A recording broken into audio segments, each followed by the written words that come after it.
Plant ప్రైవేటీకరణను బేషరతుగా విరమించాలి. Steel ప్లాంట్ను ప్రభుత్వ రంగంలోనే కొనసాగించాలి. స్టీల్ ప్లాంట్కు సొంత గనులు కేటాయించాలి. స్టీల్ ప్లాంట్కు 10,000 కోట్ల రూపాయల నిధులు వెంటనే వర్కింగ్ క్యాపిటల్గా కేటాయించాలి. స్టీల్ ప్లాంట్కు కేంద్ర ప్రభుత్వం ప్రకటించిన స్వచ్ఛంద పదవీ విరమణ పథకాన్ని విరమించుకోవాలి. స్టీల్ ప్లాంట్ కార్మికులను, ఉద్యోగులను ఇతర ప్లాంట్లకు బదిలీ చేయడాన్ని నిలిపివేయాలి. స్టీల్ ప్లాంట్ నిర్వాసితులందరికీ శాశ్వత ఉద్యోగాలు కల్పించాలి. కాంట్రాక్టు కార్మికులందరినీ క్రమబద్ధీకరించాలి. రిజర్వేషన్లను పగడ్బందీగా అమలు చేయాలి.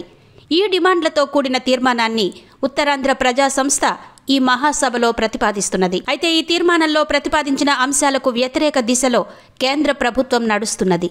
స్టీల్ ప్లాంట్ను కారు చౌకగా కార్పొరేట్ శక్తులకు కట్టబెట్టడానికి సన్నాహాలు వేగవంతం చేస్తున్నది. ఇందులో భాగంగానే 4,290 మంది కాంట్రాక్టు కార్మికుల్ని రాత్రికి రాత్రి తొలగించే ప్రయత్నం చేసింది. అంతేకాకుండా 500 మంది అధికారుల్ని ఛత్తీస్గఢ్ ఫ్యాక్టరీకి బదిలీ చేయాలని, మరో 2,500 మంది ఉద్యోగుల్ని వీఆర్ఎస్ ద్వారా బయటకు పంపాలని యోచిస్తోంది. ఇటువంటి ప్రజా కార్మిక వ్యతిరేక చర్యలకు పాల్పడుతున్న కేంద్రాన్ని నిలువరించే విషయంలో రాష్ట్రంలోని కూటమి ప్రభుత్వం నిమ్మకు నీరెత్తినట్టు వ్యవహరిస్తోంది.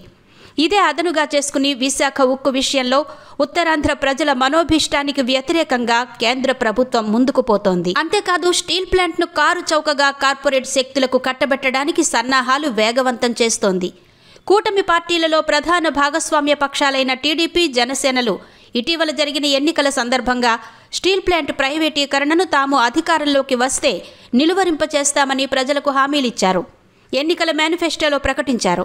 కానీ దానికి విరుద్ధమైన వైఖరిని ఇప్పుడు చేపడుతున్నారు. దీనిని అవకాశంగా తీసుకుని కేంద్ర ప్రభుత్వం విశాఖ ఉక్కు ఉనికికి ప్రమాదకరమైన నిర్ణయాలు చేస్తున్నది.